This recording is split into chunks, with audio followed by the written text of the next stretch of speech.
केम छो विद्यार्थी मित्रों आज हूँ फरीवार तमारी समक्ष धोरण 8 सामाजिक विज्ञान प्रकरण 7 है। क्यों तो कि आबोहवाकीय फेरफार। अगाउना विडियो में आपणे जे ते मुद्दाओ हता कि आबोहवाकीय फेरफार अथवा तो कहेवाय ने कि वैश्विक तापमान जे शा कारणे वधतुं जाय छे। आजना आपणा विडियो में आपणे बे मुद्दाओनी चर्चा करशुं, जेमां प्रथम छे ग्लोबल वॉर्मिंगनी असरो, एनाथी शुं असर आपणने थाय छे अने ग्लोबल वॉर्मिंगथी बचवाना उपायो। आपणे जो आ असरथी बचવું होय तो आपणे केवा केवा उपायो जे छे आपणे हाथ धरवा पड़शे। तो सौथी पहेला आपणे असरो विषे माहिती मेळवी लईए। वनस्पतिनी उत्पत्ति, तेमनी वृद्धिनो समय अने आयुष्यमां फेरफार आवी रह्यो छे। आ ग्लोबल वॉर्मिंग ने कारण वनस्पतिनी जे वृद्धि है बराबर अने साथे साथे एनी उत्पत्ति जे छे एमां घणो बधो फेरफार थतो जाय छे। पक्षीओनी अमुक जातिओ लुप्त थई रही है, दाखला तरीके चकली अने गीध बराबर। चकली अने गीध छे, अमुक अमुक पक्षीओने नी जाति जे छे लुप्त थवा मंडी छे, जेम के चकली अने गीध। हिमालयनी 2000 नदीओ पीगળી रही है। जो हिमालयनी नदीओ पीगळे એટલે એના કારણે શું થાય છે તો કે પાણીનું સ્તર જે છે જળસ્તર છે વધી જાય છે, તો એના પરિણામે શું થાય તો કે પૂર આવવાની પરિસ્થિતિ થાય બરાબર। નદીઓ જે છે એ એના કારણે પૂર આવવાને કારણે ઘણા બધા લોકો એનાથી અફેક્ટેડ થાય છે। ત્યાર પછી છેલ્લા 10 વર્ષમાં દુષ્કાળ, વાવાઝોડા, અતિવૃષ્ટિ અને પૂરની માત્રા જે છે વધી રહી છે। ક્યારેક એવું બને છે કે સાવ વરસાદ જ નથી થતો, ક્યારેક એવું બને છે કે વાવાઝોડાની પરિસ્થિતિ થાય છે અને ક્યારેક પૂરની પરિસ્થિતિ, ખૂબ જ વરસાદ થાય છે, અતિવૃષ્ટિ થાય છે। તો આવી બધી પરિસ્થિતિઓ જે છે એ જોવા મળે છે। જ્યાં વરસાદ વધુ પડતો હોય ત્યાં તેની માત્રા ઓછી થઈ રહી છે।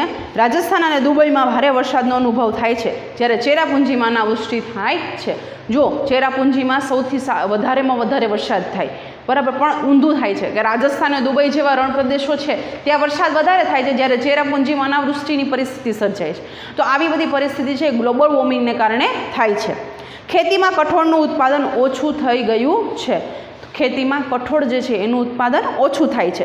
જમીનમાં પાણીનું સ્તર ઘટી ગયું છે। જમીનની અંદરનું પાણી જે છે એનું સ્તર શું થાય છે તો કે એનું સ્તર ઘટી ગયું છે। હિમનદી પીગળવાથી સમુદ્ર જળસ્તર વધી રહી છે। સમુદ્ર કાંઠાના ધોવાણનું સ્તર વધી રહ્યું છે। જો હિમનદીનો બરફ પીગળે એટલે આપણને ખબર જ છે કે મોસ્ટલી નદીઓ જે છે એ સાગરોને જઈને મળે છે, તો એના કારણે શું થાય છે તો કે સમુદ્રનું પાણી જે છે એનું પ્રમાણ વધી જાય છે અને એના કારણે તો કે એના કાંઠાના જે કહેવાય ને સમુદ્ર કિનારાના જે સ્થળો છે ધીમે ધીમે પાણીમાં ગરકાવ થવા માંડ્યા છે।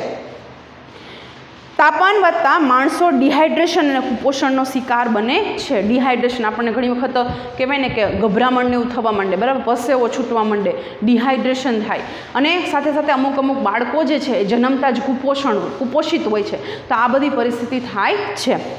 ઋતુચક્રમાં પરિવર્તન આવી જશે। શિયાળા અને ઉનાળાની ઋતુઓની લાક્ષણિકતાઓ પણ બદલાય છે બરાબર। શિયાળો અને ઉનાળાની ઘણી વખત તમે જો શિયાળામાં વરસાદ આવે બરાબર, તો આવી બધી પરિસ્થિતિ જે છે પરિસ્થિતિ સર્જાય છે। ગુજરાતની દરિયાઈ સપાટી 25 સેમી જેટલી વધતા જમીનની ખારાશ વધશે। આપણા ગુજરાતને 1600 કિલોમીટરનો દરિયા કિનારો મળે છે। જો દરિયામાં પાણી વધે અને સાથે સાથે શું થાય તો કે એની ખારાશ વધે છે, તો એની જમીન જે છે જમીનની ખારાશ પણ વધવા માંડે છે। ખેત ઉત્પાદનમાં સતત ઘટાડો નોંધાઈ રહ્યો છે। Cholera, dengue, malaria, yellow fever, swine flu વગેરે રોગોનું પ્રમાણ વધી રહ્યું છે। માલદીવ, બાંગ્લાદેશ, ફિલિપાઇન્સ ટાપુઓ, વેસ્ટ ઇન્ડિઝ ટાપુઓ અને ઓસ્ટ્રેલિયા ખંડના કાંઠાના વિસ્તારો કહેવાય કે ડૂબવામાં જશે। ધીમે ધીમે વિસ્તારોમાં સमुद्रનું પ્રમાણ વધે, કોઈ સમુદ્રની સપાટી ઊંચી આવે તો કાંઠાના વિસ્તારો શું થાય છે તો કે ધીમે ધીમે ડૂબવા માંડે છે। ગ્રીનપીસ સંસ્થા મુજબ ઈસવીસન 2100માં ગુજરાતમાં વસતા આશરે 55 લાખ લોકોને સ્થળાંતર થવું પડશે બરાબર। આવી બધી કહેવાય ને કે ભવિષ્યવાણી પણ થાય, કારણ કે પરિસ્થિતિને અનુરૂપ ભવિષ્યમાં આ પરિસ્થિતિ આવવાની જ છે બરાબર, તો એના કારણે આવી બધી અગાઉચેતીના પગલાં જે છે એ ખાસ આપણે લેવા જોઈએ। વૈશ્વિક તાપમાનના વધારાને લીધે ફૂલો ખુશ્બુ ગુમાવી રહ્યા છે। મધુપૂડા હવે નામશેષ થઈ રહ્યા છે બરાબર। મધુપૂડો જે છે ઘણી બધી જગ્યાએ તમે જો ક્યારેક અમુક જગ્યાએ તો ખૂબ વધારે મધપૂડા હોય, પણ એ શું થાય છે તો કે ગ્લોબલ વોર્મિંગને કારણે એ મધપૂડા પણ નાશ થવા માંડ્યા છે। ત્યાર પછી તમને પેજ નંબર 44 ઉપર બે ચિત્રો આપ્યા છે કે જેમાં CO2નું ઉત્સર્જન કઈ રીતે થાય છે એનું એક તમને ચિત્ર આપ્યું છે અને સાથે સાથે બિનપરંપરાગત ઉર્જા સ્ત્રોતો જે છે એના વિશેની આપણને માહિતી આપી છે, જેમ કે પવનચક્કી છે બરાબર, સૌર ઉર્જા છે, પવન સૌર ઉર્જા છે, પછી ભરતી ઓટની ઉર્જા છે તો આવી બધી બિનપરંપરાગત ઉર્જા સ્ત્રોતની વિશે માહિતી આપી છે. ત્યાર પછીનો મુદ્દો જે છે કે ભાઈ આપણે અસરો સમજી લીધી કે બસ આવી અસરો થાય, પણ એનાથી બચવા આપણે શું પ્રયત્ન કરીએ, તો કે ગ્લોબલ વોર્મિંગથી બચવાના ઉપાયો. પહેલું કીધું છે કે CO2નું ઉત્સર્જન કરતા સ્ત્રોતોનો ઉપયોગ ઘટાડવો જોઈએ. કાર્બન ડાયોક્સાઇડનું પ્રમાણ વધે, બરાબર, તો એના એવા જે સોર્સિસ છે, જે સ્ત્રોતો છે, એનું પ્રમાણ ઘટાડવું જોઈએ. વૃક્ષારોપણ કરવું, વૃક્ષોનું જતન કરવું, જંગલો કાપવા ન જોઈએ અને વનીકરણથી કાર્બન ઓછો થાય છે. વનીકરણ કરીએ, બરાબર, તો એના કારણે શું થાય છે, તો કે કાર્બનનું પ્રમાણ ઘટે છે. પોલિથીન બેગનો ઉપયોગ ટાળવો જોઈએ. અત્યારે આપણા માટે ખાસ મહત્વનું કે નો પ્લાસ્ટિક બેગ, બરાબર, એનો નો યુઝિસ કહેવાય ને કે પ્લાસ્ટિક બેગનો ઉપયોગ કરવો જોઈએ નહીં. ખાતર અને જંતુનાશક દવાઓનો વિવેકપૂર્વક ઉપયોગ કરવો. સમુદ્રમાં લો કણોનો છંટકાવ કરવો જેથી પ્લેન્કટન નામના તરણજીવીનો વિકાસ થાય અને તે પ્રકાશ સંશ્લેષણની ક્રિયા માટે કાર્બન ડાયોક્સાઇડનો ઉપયોગ કરતા હોવાથી ગ્લોબલ વોર્મિંગથી બચી શકાય. સજીવ ખેતી અપનાવી એટલે કે લીલો પડવાશ અને છાણિયું ખાતર વાપરવું જોઈએ. રાસાયણિક ખાતરનો ઉપયોગ ઓછો કરવો જોઈએ, પણ જ્યારે સજીવ ખેતી જે છે એ સજીવ ખેતી આપણે કરવી જોઈએ. પશુઓના ખોરાકમાં બાયોટિક ભેળવવા, તેથી પશુઓના જઠ્ઠરમાંથી મિથેન પેદા કરતા બેક્ટેરિયાઓને અંકુશમાં લઈ શકાય. આપણે જોયું અગાઉ કે પશુઓના ચપાચનની ક્રિયાને અથવા તો એના ઉચ્છ્વાસને કારણે કેટલો બધો કહેવાય ને કે મિથેન જે છે ઉત્પન્ન થાય છે. તો એના ખોરાકમાં જો બાયોટિક ભેળવવામાં આવે તો એના કારણે મિથેનનું ઉત્સર્જન કરવાનું પ્રમાણ જે છે ઘટી જાય છે. ઘર ઉપયોગી સાધનોનો વિવેકપૂર્વક ઉપયોગ કરવો જોઈએ, જેમ કે એસી છે, પંખા છે, બરાબર, તો એ બધાનો વિવેકપૂર્વક ઉપયોગ કરવો જોઈએ. પરિવહનના સાધનોનો પણ આપણે વિવેકપૂર્વક ઉપયોગ કરવો જોઈએ. વસ્તી વૃદ્ધિ અટકાવવી, વીજળીની બચત માટે હવા ઉજાસ કુદરતી રીતે ઉપલબ્ધ બને તેવી વ્યવસ્થા કરવી. ઇકો ફ્રેન્ડલી કાગળનો વપરાશ વધારવો, ઘરની ચારે બાજુએ વૃક્ષો વાવવા અથવા તો વૃક્ષોનો ઉછેર કરવો. કુદરતી સંપત્તિનો વિવેકપૂર્વક ઉપયોગ કરવો જોઈએ. પેટ્રોલિયમ પેદાશોનો પણ વિવેકપૂર્વક ઉપયોગ કરવો જોઈએ. પેટ્રોલિયમ પેદાશોમાં પણ ખબર છે પેટ્રોલ ડીઝલ સિવાયના ઘણા બધા કહેવાય ને કે CNG છે, બરાબર, પછી અત્યારે બાયોડીઝલ આવી ગયું છે, તો એ ઓપ્શનલ છે કે પેટ્રોલ ડીઝલ કરતાં આપણે એનો ઉપયોગ કરીએ તો પોલ્યુશન ઓછું થાય છે.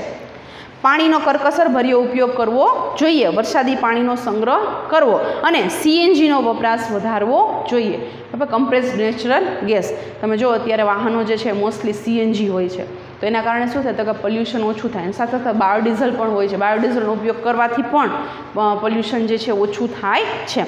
ત્યાર પછી તમને એક જાણવા જેવી બાબત આપી છે કે 1 ટન કાગળ બનાવવા માટે, અહીંયા તમને એક આંકડાકીય માહિતી આપી છે, જો 1 ટન કાગળ આપણે બનાવવું હોય તો એના માટે કેટલી વસ્તુઓ જોઈ, તો કે 4400 કિલોવોટની વીજળી જોઈ અને 30,000 લીટર પાણી અને 11 વૃક્ષોના લાકડાનો માવો.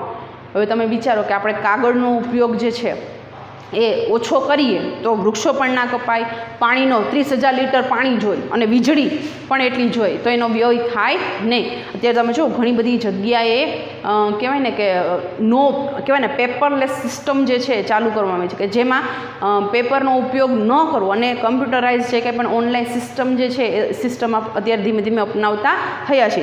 તો વિદ્યાર્થી મિત્રો, આ પાઠ છે આપણો, બરાબર, એમાં એક છેલ્લો મુદ્દો હવે બાકી છે કે પર્યાવરણને બચાવવાના વૈશ્વિક નીતિઓ, અલગ અલગ નીતિઓ જે છે, બરાબર, એ આપણા નીતિઓ ઘડવામાં આવેલી છે. કેવી કેવી નીતિઓ, તો કે માનવ પોતાની પ્રવૃત્તિથી પર્યાવરણનો વિનાશ કરી રહ્યો છે તેવું વિશ્વને સમજાતા ઈસવીસન 1972માં સ્વીડનના પાટનગર સ્ટોકહોમ ખાતે પર્યાવરણને બચાવવા માટેની એક બેઠક જે છે એ બેઠક મળી.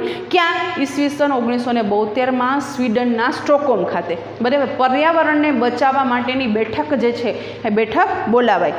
ત્યારબાદ બ્રાઝિલના રિયો ડી જાનેરો ખાતે પૃથ્વી સંમેલન મળ્યું. હવે જો અહીંયા પર્યાવરણ બેઠક અને પૃથ્વી સંમેલન એ કઈ કઈ જગ્યાએ છે તમારે ખાસ યાદ રાખવાનું. પર્યાવરણ બેઠક પૂછે તો સ્વીડનના સ્ટોકહોમ ખાતે, જ્યારે કહેવાય ને કે પૃથ્વી સંમેલન જે છે એ ક્યાંય મળ્યું હતું તો કે બ્રાઝિલના રિયો ડી જાનેરોમાં. તો ત્યાં પૃથ્વી સંમેલન જે છે એ મળ્યું હતું.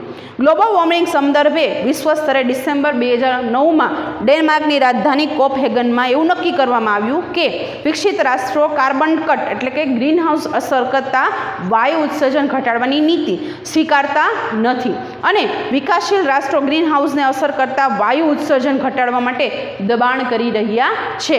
વિકાસશીલ દેશોના વિકાસ માટે $100 અબજ સહાય આપવી એવું નક્કી કરવામાં આવ્યું. આ બેઠકમાં 45 દેશોના 59 જેટલા સંશોધનો પેપર્સ દ્વારા વિશ્વના નેતાઓને બદલાતી આબોહવા માટે ગંભીરપણે વિચારણા જે છે એ કરતા થયા. બરાબર, કારણ કે ગ્લોબલ વોર્મિંગ જે છે આપણા માટે ખૂબ ખરાબ પરિસ્થિતિ છે. જો એના માટેના પગલાં પ્રોપર પગલાં ન લઈએ તો ભવિષ્યમાં એની ખૂબ માઠા પરિણામો જે છે આપણે ભોગવવા પડશે. એટલે એના માટેનો વિચાર કરવો, બરાબર, એના માટેના પગલાં લેવા એ ખૂબ મહત્ત્વની બાબત છે. વિશ્વમાં સરેરાશ નાગરિક છે એ 4.5 મેટ્રિક ટન કાર્બન વાયુ છોડે છે. જો વિશ્વમાં સરેરાશ નાગરિક જે છે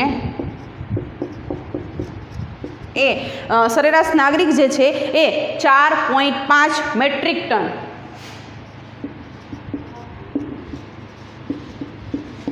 કયો વાયુ? Carbon dioxide.